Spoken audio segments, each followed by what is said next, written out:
What it do, Ski family? It's your boy Will. You are tuned in to Testimonies Revealed, and this is my story. This is my story, man. This is my testimony. You know, this is the story of my life. My story is steady evolving, like just like how we steady evolving and growing in wisdom, knowledge, and understanding on a day-to-day basis. So, my story is steady going and continuing right now, but I'm just giving you the beginning all the way up until where I'm at right now. My testimony is to show y'all or to show whoever come across this video on how far God got me through my past situations and shortcomings, you know what I'm saying, and just life and growth, how he changed me, and hopefully, you know, my story can reach out to somebody just the same way I heard somebody else's story and it gravitated towards me, and along my journey, you know, help me out, you know what I'm saying? So hopefully I can help somebody out in their situation. Or it could just, you know, show the similarities and hopefully convince somebody to let them know to take that route and go with God. And not only that, some of us got kids out here and they getting older. Some of us got teenagers. They out here, you know, wilding, you know, living that life or thinking they doing something, you know, thinking they know it all, you know, y'all know how these kids is, you know what I'm saying? You can't tell them nothing. Hopefully my story, you know, could convince them and show them, you know, warning come before destruction. Get your mind right. Pay attention and realize that life is not a game. I done been there, we done been there. I know y'all probably done told y'all kids the same thing or stressed about past stuff that y'all done been through and they just like, whatever. You an old head. You know what I'm saying? You know how they talk about us, you know. But hopefully something in my story, similarities in my story could convince them or show them and get them a new light or get them a better understanding or understand that it's the same and it can happen for you the same way it can happen for me. Or however it may come out, however you may receive it, you know. But I'm here to my story gonna consist of, you know, past county jail trips, arrests, you know what I'm saying, all my arrests. Like I said, I was, man, a wild boy, you know, growing up, as you know, a lot of us were. Past prison experiences. A lot of it is going to be to honor God, though. At the end of the day, my whole purpose is to honor God and explain just how he had his hand on my life at the end of the day and got me through so much while I was locked up. Hopefully, I can convince whoever, young, not even young, some of y'all even old, because I was even older age. I ain't go to prison until I was 28 years old, so I was still bumping my head. It took me 3 times to bump my head, 4 times to be actually. I'm gonna break it all down to you. Even at an old age of 30 something, I still bumped my head one last time, but that was that last time that, you know, where I'm, like I said, got me to where I'm telling you all my story. You know, fast life, man, it's not worth living. It'll catch up with you. One mistake can lead you in jail for the rest of your life. It'll lead you an abnormal life for the rest of your life, or it could just lead you unalive. I'm gonna start with the beginning. I'm a 3-time convicted felon. Now, all my felonies consist of straight gun charges. I was a pill popping, pistol toting wild boy. You feel me? Like real talk. I was the one that kept the blicky for no reason. And let me just say something, y'all. Like, I do not advise carrying guns unlawfully. Only do it the legal way. Or if you just really have to protect yourself due to your circumstances. I understand, but I still don't condone it because you just don't want that energy. Because just walking around with a gun, you not beefing with nobody, or you trying to put on the front like you really with that action, trust me, it's a waste of time, bro. And because I just want to let y'all know, like what I say, man, you don't want that energy around you. Energy is real, bro. Whatever energy you put out in the atmosphere will come back full circle. You reap what you sow. Some people use karma. With karma, I'm going to get a little biblical with you or a little, you know, spiritual. Karma is a Buddhism word. Jesus used, you reap what you sow. So keep that in mind. When y'all always say, oh, karma came back. No, it's, you know, you reap what you sow. And there's power in the tongue at the same time. So watch what you say and how you say things. I'm going to speak further on that note later. All the times I got locked up and went to the county jail or went to prison is for a gun. So if you got a clean record, get a gun license. If you 21 and up or wherever state, check your laws, do your research, get you a gun license so you can carry it legally. Or if you have a state, like I said, if you're in a state where you can open carry like Michigan, do it the right way. Get you a lock box, you know, get you a gun holster, lock it up when you get in your car, put it in the trunk, keep you a holster, open carry, keep it revealing. Do what you got to do. Follow all rules. My first time ever getting caught was like around 26. I didn't go to the county jail the first time, but it's part of my story, so I'm going to just tell it anyway. Because when I got pulled over, I was legal. Like, the gun was in my name. I bought it from the store. But I was riding around smoking with the gun in the car, just in the box that I bought it in instead of a lockbox. I was ignorant to the law. So at least I thought I was legal. So I was on my way from home from work. I used to work for a group home. I used to work at home healthcare. I used to get off at midnight. Like I said, I was smoking weed in the car. I literally just got my doctor papers because, like I said, this was before weed was legal and recreational. So you had to go get doctor papers. So I just literally got my doctor papers. So I was able to like go to the dispensary and purchase weed with these doctor papers. I just didn't get my hard copy card yet through the state, you know, to say I'm legal or whatever.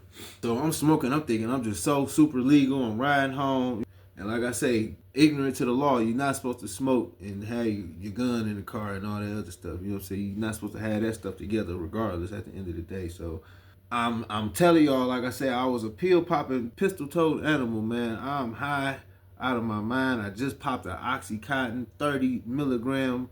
You know what I'm saying? I'm finna go home and enjoy my night. I just got like a nice sack, about a half an ounce, man. I'm talking about it was super loud in the mason jar. I'm talking about it was so fluffy and sticky, man. Forgive me, but I just want to, you know, break it down, let y'all know, man. I was same as you. You know what I'm saying? I was no different, you know. Talking about it was all in one buzz, super loud, man. I'm like, man, you feel me? I'm feeling good. I'm so high, I don't even realize, man, that my life is, I'm going through a life-changing circumstance. You know what I'm saying? Like I ain't gonna say ruined my life, but I changed my life for the worse on this very moment. But I'm so high, I didn't even realize. Like I said, the gun's supposed to be in the trunk, you know what I'm saying? The weed's supposed to be put up. I ain't even supposed to be smoking in the car at all. Like I said, this is before weed was legal. So I'm just all bold and I don't even know it. So when he pulled me over, like it was crazy because it's like I don't even know. I didn't even see this man. He down under a hill on the viaduct this way. I'm going this way up the hill. I don't even know why he doing this way, facing this way to even come behind me. I had one headlight missing, but I don't even see how he seen that. Cause like I said, I'm up the hill. I'm up the hill going this way. This man's facing this way. So it's like, how could you even see my headlight was missing, you know? But he pulls me over, man. And like I say, I'm so out of it, I don't even realize what's going on. Like I said, I was so high, I didn't realize this was a traumatizing moment. I ain't know nothing about felonies at the time. Like I said, my first charge was just a misdemeanor. You know what I'm saying? It was just some little weed stuff. I ain't know nothing about misdemeanors, felonies, the seriousness about in between the two, or none of that. That's why it's best to know what you're getting into before you get into it. Analyze the good and the bad before you get into anything. But anyway, I only stayed one night in jail that night. Ended up just paying a fine, and that situation was over until they flung court fees on me later that year out of nowhere. I'm gonna get into that down the line too. So it was early, like 2014. That same year, I lost my pops. Now, I ain't gonna say, I'm not gonna blame, you know what I'm saying, my actions and none of that on my pops, but it was like a domino effect after that situation, you know? So because of that felony, I lost the group home job, but I wound up getting another one. Like, they wound up paying me under the table, you know what I'm saying? They ain't care nothing about the felony, so they just wound up paying me under the table, which was some good money. Or just, you know, I couldn't file no taxes for real, or I had to figure out how to file the taxes with the 1099. And me being a hothead, I'm still riding around with my wife gun now. Like, cause I went and got both of us, you know, our gun in our name, you know what I'm saying? So now I'm riding around with her gun. And the only reason why I'm still riding around like that, cause I done got the big head, because I literally just got pulled over by Taylor police, and they wound up letting me go because I kind of got smart, but I still wasn't smart enough to comprehend and know. I got smart and wound up getting a safe, and wound up putting the gun in the safe and putting it in the back, and I wound up getting pulled over coming home from getting some fast food, and they pulled me over right in front of the apartment we lived in, and I'm like, what y'all on, you know what I'm saying? And they take me out the car, search, seated in the truck. The safe was broken, everything. Like they actually wound up just lifting it up and opening it, which is illegal. Lock that in your mind. That is illegal. They're not supposed to open nothing that's locked. And they know that. You know what I'm saying? So they open it, and I'm in the back seat shaking. Like, you know what I'm saying? Oh, snap. So when he came back to the car, I'm playing stupid. And he like, hey, you know you got a gun in the car? I was like, what? You got a gun in the car? He like, yeah, it's in the trunk. I started tripping, acting like I'm trying to act dumb. Like, man, what? That's my wife gun, man. I told her to woo. I said, I'm going to kill her. He was like, dude, chill out, man. It's in there the right way. You're good. I'm like, oh, I'm good. Like, yeah, he wound up letting me go. So why they do that? I get the big head, boy. And I'm like, oh, yeah, I could ride with my wife gun. It just says my wife gun. Not knowing, like, they not even supposed to open and safe or touch none of that anyway. You feel me? So y'all be mindful and watch how police do y'all. I got rights, amendment rights, that y'all can win cases. Cause these police is crooked out here. They don't care about your amendment right. After that, I'm like, oh, I'm good. Like I said, man, I done got the big head now. I'm like, long as I got the lockbox in the trunk, oh, I'm straight. On my second pistol case, y'all, I was at work at the group home. Like I said, it was like an adult, adult foster care type thing. You know what I'm saying? In a regular neighborhood. And like I said, it's in the neighborhood that I lived in, that I'm from. So it's like, why they do that too? Then the job is literally like a few blocks away from the house. So it's like literally no reason for me to even be carrying a gun at all. Like literally, like I'm going to work for one, and it's a few blocks away from my house. And I'm not into it with nobody. Like everybody know my mama, everybody know where my mama live. Like I'm like chill wheel, bro. Everybody cool with me, like you feel me? So it's like, what you got this gun for, bro? Please believe, when you doing too much, God will slow you down. You hear me? Listen to me. And when I say I was doing too much, bro, I was doing too much. Not only was I riding around with the gun, you feel me, riding around with my wife gun, you feel me, now I'm about to put us in jeopardy of losing all our guns, you know what I'm saying? Even though I just wound up, my pops died, I wound up getting his guns, in which I'm going to speak on that. Not only was I carrying the gun, I'm banging bud out of this group home. I'm banging bud out of it like it's a trap. You hear me? Not really making no profit on top of that, you feel me? I'm double dipping, like I said, I'm getting this tax-free money from this job, so it's just like I'm buying like half a pound and kind of just blowing it, doing whatever with the money. I didn't have no discipline. You know what I'm saying? When it came to saving, I wasn't saving no money, none of that. I was just basically just in the way, just doing it to support my habit. You feel me? Because I was taught either you could double up, make your money back, or you could buy it, smoke half of it, make enough to buy another one and keep doing it that way. And I started wind up venturing off to that, you know what I'm saying, not having no discipline, you feel me? Wasn't nobody on my head about discipline for real. And like I said, I got so hot with it, bro, it got to the point, man, the owner wound up cutting into me about it, you feel me? Like he used to have like a little fake camera on top of the front, on top of the door, and he swore it worked, but everybody was like, no, it didn't work, but I don't know if it worked, bro, because it's probably going straight to this man's phone. And I'm over here playing dumb because he ran down the whole situation to me. Like, man, you had your peoples pull up and y'all did it hand in hand. And I'm like, what? You feel me? He said some slick stuff like, man, I heard somebody moving a little something here. I didn't catch on what he said at first. I'm like, moving a little something. He said it like so old, 1970s, like, man. I'm like, huh? And I'm like, no, hell no. You know what I'm saying? He like, man, I was like, oh no, man, that was my mechanic, bro. He gave me my change for, because he went to AutoZone. AutoZone's around the corner, you feel me?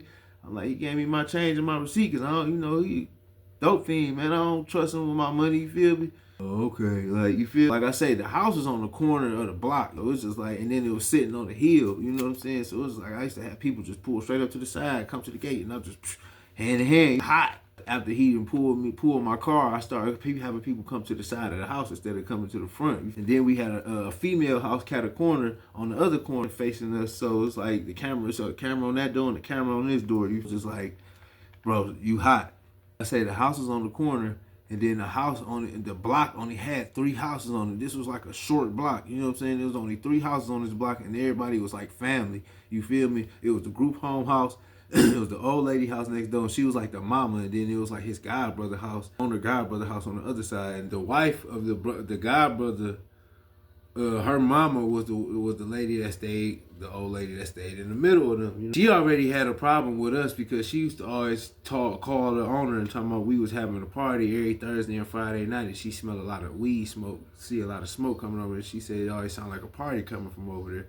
And we was completely lost. Like, what is she talking about? Like, what? Then, like I said, just for me and all my traffic, I'm like, man, I'm hot. She probably definitely don't like me, you feel me? So I believe that was who told on me, for real. I believe that's who probably called the owner and was saying all that stuff. And which I think that's who called the police on me the night I got arrested for my gun that night too. I'm gonna tell you, I'm gonna break it down to you. Even my lawyer said it, like my lawyer that I had for that case, for that specific case even said it. Because he came out to the scene and had me explain it to him and was like, yeah, she called on you, you feel me? But I'm gonna explain to y'all what happened. So my shift ended at 12 midnight. I went to start my car like 15, you know what I'm saying, 20, 30 minutes ahead of time. 'Cause like I say, it was the day after Christmas. It was literally December 26th. So it was cold outside, but it was no snow on the ground. While I was warming my car up, you know me, I'm in the car. I'm like, let me finish this little blunt I got you. Around this time, man, state police was heavy in my neighborhood, man. They was like sharks in the goldfish pond, man. They used to hit the hood around 6 o'clock. Just cause havoc, man. You couldn't be caught dangling or nothing. Like how the Boosie song, "Devil Get Up Off Me." Like you can't even ride and get high because them devils out. Usually, like they will pull up on you, and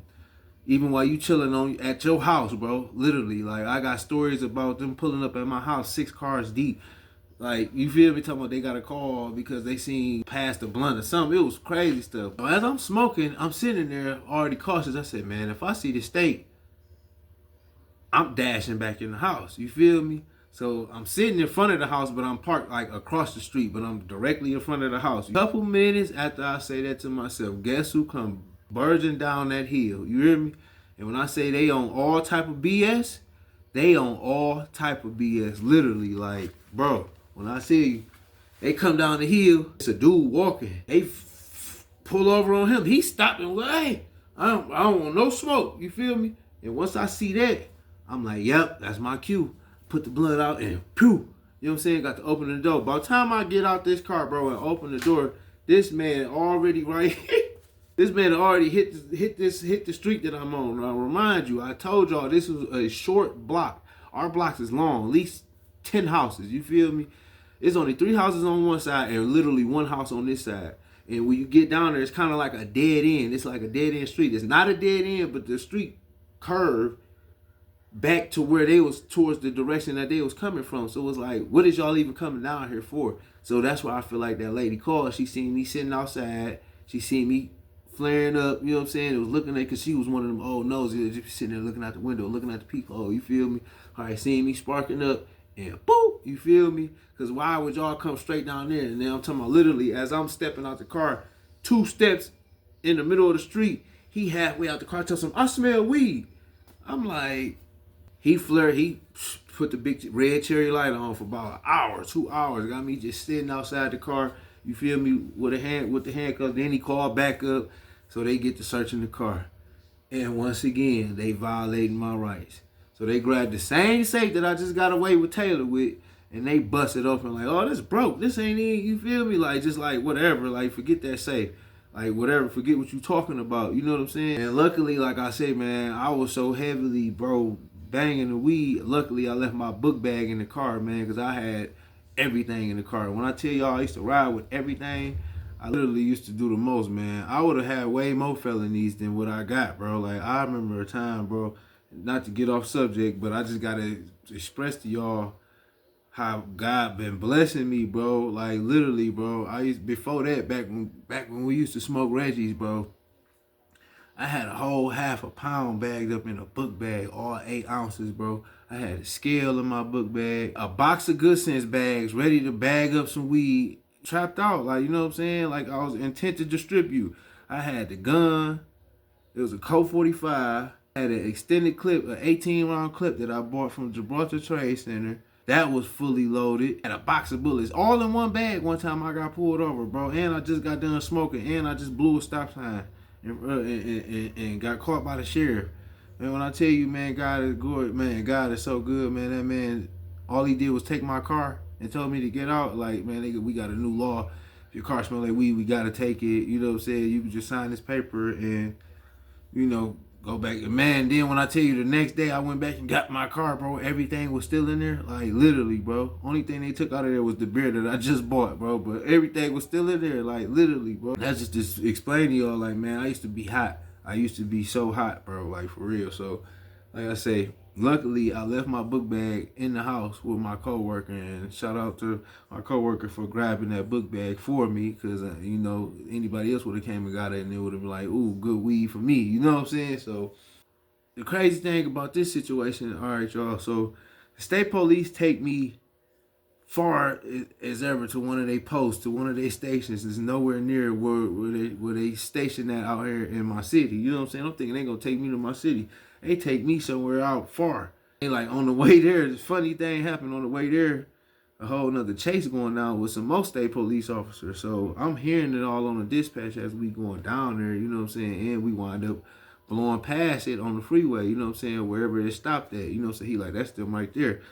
I guess while we on the way there, he like, oh man, we probably about to holler at our sergeant, man. You probably be right back out the door. And I'm like, what?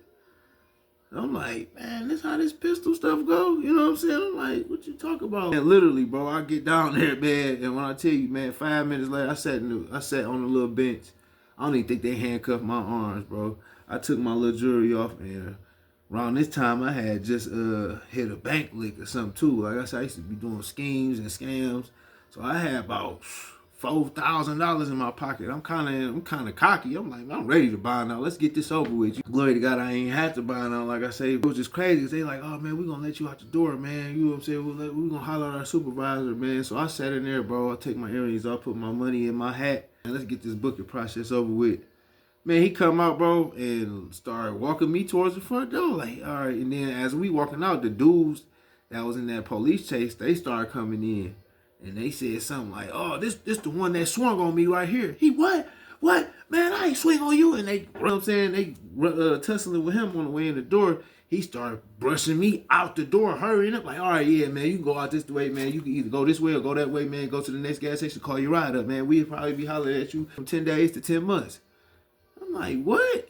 And, man, when I tell you, man, literally, they waited 10 months to do anything. Like, so I'm thinking, you know, backtrack, you know what I'm saying, before I get down the line of that 10 months, I'm going on with life. Like, okay, I ain't tripping. Like, in my whole mind, I'm like, bro, they took the gun, they took everything, you know what I'm saying? And then they wound up telling her that she could come back and get it because it was legal, you know what I'm saying? They said it wasn't stolen or nothing like that.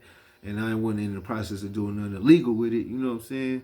She was like, I was like, no, leave it alone, forget it, we'll get another one. Because it was like a little high point, little $100 high point. So like, I just buy us another one, and I just got my daddy guns. So in the midst of that time happening, like I said, this was within a year's time, you know what I'm saying, the same year or within a year, you know what I'm saying, I get in the mail a bill for like another $800. Like I said, my first one was an $800 fine. My first pistol case was like $800 fine. I wound up getting in the mail court fees for the first one right after I had caught that second one. So I'm thinking, in my mind, oh, this is another fine I gotta pay for the second pistol case. So I'm like, okay, bet. This how this go. I'm gonna make a payment plan. I start making a payment plan, going on with life. Man, when I tell you one day on my around the time of my wife's birthday, this is the whole next year now. This like June. You know what I'm saying? This like June the next year. Like I say, everything happened. The first pistol case was like January, February of that year before. That next one was, like I said, the day after Christmas. So I done went on with life to that next year around June, and I get pulled over. They followed me for a long time. I'm about to take the wife out to Olive Garden. We finna eat. Man, they yanked me up out the car, man. And I don't know what's going on. You feel me? Dearborn yanked me up out the car. And I don't know what's going on. Got the wife crying. You know what I'm saying? And they like, yeah, you got a felony warrant. I'm felony warrant? What? I'm like, what did you talk about? He's like, yeah, you got a felony warrant. I think he said for a gun case or something like that. You know what I'm saying? Yeah, for a gun case. And I'm like, I'm telling him, I'm like, bro, I'm making payment plans. I got payment plan. I'm on a payment plan right now. What you talking about? He said, man, ain't no payment plan with no felony. This is a felony warrant. You feel me? So in my mind, I'm like, bro, what is going on? Like, now this is where I hit the county for the first time. But this was for sure my first go rodeo where I sat in that boy for over a couple days, you know what I'm saying? I sat in that boy for about a month this time, you know what I'm saying? And like I say, I can still remember like the smells, bro. It was still all the same, but it was just like the people was different, you know what I'm saying? But it still is nothing to glorify, nothing that you want to be a part of. Getting booked in, that's a long process right there alone, man. You sitting down there in a bullpen with a whole bunch of random dudes that just got locked up too, you know what I'm saying? And you don't know how your outcome finna be, you know what I'm saying? You don't know if your peoples know where you at. And it's just a whole lot because they'll come ship you down there in the midst of you being at the precinct and you just like lost, you know what I'm saying? You ain't talk to your peoples. probably ain't gave you a phone call, you know what I'm saying? All type of different stuff. Says you don't want to get caught up in that, man, because like I say, it's a whole different process. That was before COVID, so it was just like, you know what I'm saying? The state was different. All in all, like I say, the county jail is not it, man. You go in there, bro, and it's all these different type of. Now, first of all, like I said, when you get in the county jail, man, now when you get in there, it's gonna be a whole different world. You know what I'm saying? It's gonna be a whole different world. People gonna go in there and claim be on some whole different type of time that they not on when they out in the real world in the streets. Now all of a sudden it's all these bloods and everybody this and everybody that, and they just trying to put on the front for everybody else in there who they thinking got some type of status or level or some money or some type of clout, or you know what I'm saying, they just trying to impress them, you know what I'm saying, or trying to click up. And like I said, bro, you would get jumped on, all type of stuff, bro. They come in there, you gonna be in a 10-man cell, and it's already 9 people in this cell before you get to this cell. So they already, it's a lot of, you know what I'm saying, depending on who in that cell and type of person you is, they already sitting there talking about, oh, the next person coming to the cell, we putting them on the bars. Now, putting them on the bars meaning they gonna make you get on the bars and shake the bars until the guards come get you up out of there, you know what I'm saying? Or they'll beat on you until you shake the bars, because that's how you get the guards' attention. Any other way, it ain't no other way to get their attention. They not coming down there to check on you, none of that, you know what I'm saying? And you better be on point with everything, man. You better be washing up, you know what I'm saying? Because if you come in there stinking, they gonna beat on you. You know what I'm saying? I see them beat on people for stinking. I done seen them beat on guys for being weird, crazy, mental health, you know what I'm saying? Talking to themselves, all different type of stuff, bro. Like, and it's bogus, you know what I'm saying? And they will sit there. The county jail is like a mental health institute, bro. Literally, it's like a mental health institute. They just stuff people in there, bro, with all type of different people, and it's supposed to be like a special unit for these people, you know what I'm saying, for they to not have no type of altercation or no situation, because these people could probably nut up and do something to regular, you know what I'm saying, civilization, you know what I'm saying. These people got, you know what I'm saying, diagnosis of where they talking to themselves, or people speaking to them in their head and telling them to go kill them, go do this, you know what I'm saying, and you know, might want to, when you wake up, this dude standing over you breathing or just staring at you, you know what I'm saying? Just, man, I'm like literally, I'm telling y'all, you know what I'm saying? There's nothing to play with, you know? That's my second time going to the county, like I say, and I really can't remember in depth and detail too much about it. I just remember for sure, you know what I'm saying? Like I say, the smells, it just smelled like a musty gym, you know what I'm saying? A musty man, like, you know what I'm saying? A musty gym bag, you know what I'm saying? And it's just, it's, man, you know what I'm saying? And they meals is horrible, you know what I'm saying? I ain't gonna say horrible, but it's just like, you know what I'm saying? It's the same thing over and over. And they give you small portions, bro. And if you ain't got no money, bro, you gonna be hungry, because they come with the first meal early, like 5, 6 in the morning. You have some cereal, like a little cake, juice, and milk, whatever. The next meal about 10, 11 o'clock, and that'll be like a little small portion of some goulash, you know, hamburger helper type, with some peas, with a milk and the juice, man. And then you got your next meal at 4 in the afternoon, and that could be possibly, bro, like a bologna sandwich, bro, and a potato, like literally, and some broccoli. That's not gonna fill you up for the night, bro. You ain't getting nothing else for another 12, 13 hours. So it's like, and you in there with 10 other men, and y'all gotta share this cell, bro, with one toilet, and y'all gotta make y'all own like privacy area for the toilet, because the toilet is in there wide open for everybody to see. So it's like we using extra sheets.